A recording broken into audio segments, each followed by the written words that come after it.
Good morning, guys. Today we're going to do some iced oatmeal cookie math. So I just got in from my morning run, and you guys know me. I like to drink coffee, and I like to eat snacks. So my new snack right now is iced oatmeal cookies. So we are going to actually be exploring another one of the things that we learned at the beginning of the year, which was patterns, and then taking those patterns and putting them onto graphs. Okay. So I have set up a T-chart with miles and cookies because there is a correlation between the two. So if I get up in the morning and I run 0 miles, okay? If I get up and I run 0 miles, I get to eat 1 cookie, okay? Because I got up, right? So 0 miles is 1 iced oatmeal cookie, okay? If I get up and I run 1 mile, I get to eat a total of 3 iced oatmeal cookies. If I run 2 miles, I get to eat a total of, what do you think? 5 iced oatmeal cookies. All right. So if I get up and I run 3 miles like I did this morning, I get to eat 7. Okay? So at first glance, this is a pretty easy pattern to look at. Okay? So in the past, before you were in 5th grade, you guys looked at each column, and you can still do that. So your miles, what is it counting by? It's increasing by 1 each time, right? If you look at your total number of cookies, it is going up by 2 each time. So you can extend that pattern very, very easily that way. But as a 5th grader, you have got to look at the relationship between the two numbers, okay? So if I look between my 0 and my 1, I'm going to actually draw some lines so I know what I'm looking at here. If I look between my 0 and my 1, I know that 0 plus 1 would give me 1. So I wonder if the plus 1 rule would continue to work. So 1 plus 1, does that give me my total number of miles? Mm-mm.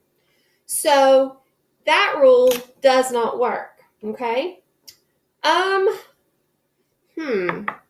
I wonder, this one's plus 2, but that won't work with that.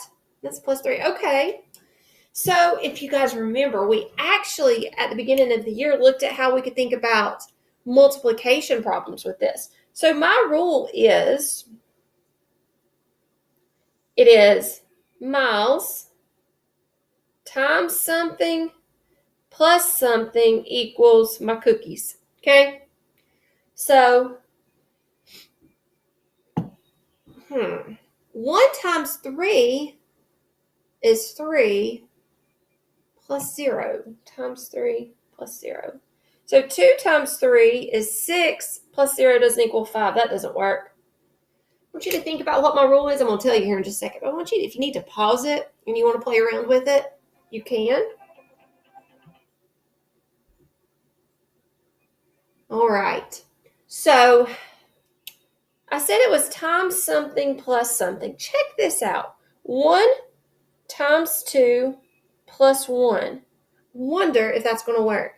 1 times 2 is 2 plus 1 is 3. It works for that one. What about this one? 0 times 2 is 0 plus 1 is 1. What about 2 times 2 plus 1? 2 times 2 is 4 plus 1 is 5.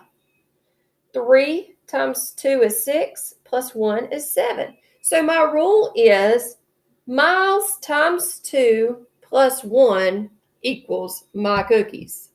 So miles times 2 plus 1 equals cookies. Okay? The other thing that we learned about is that we could take these tables and actually graph them. So I've already got it set up, my iced oatmeal cookies. I've got the number of cookies and I've got the number of miles. So if I look at my chart, it tells me 0 miles, which would be right here, is going to be 1 cookie. So I'm going to put my first point right there. Because remember, these could be written as coordinates. It could be written as 0, 1, 1, 3. Okay?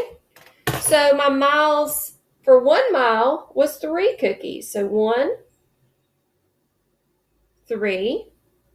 Then I had 2, 5, 3, 7. So look at my chart. And based on what you know, what do you think would be the total number of cookies I would eat if I ran 11 miles?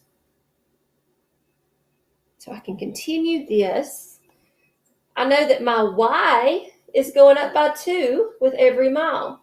So 4 would go up by 2, would be 9, and 5 would be 11.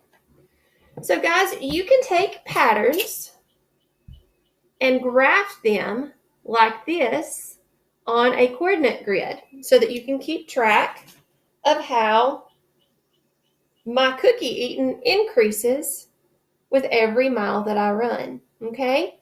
So you guys, what I would love for you to do, this is just for extra, okay?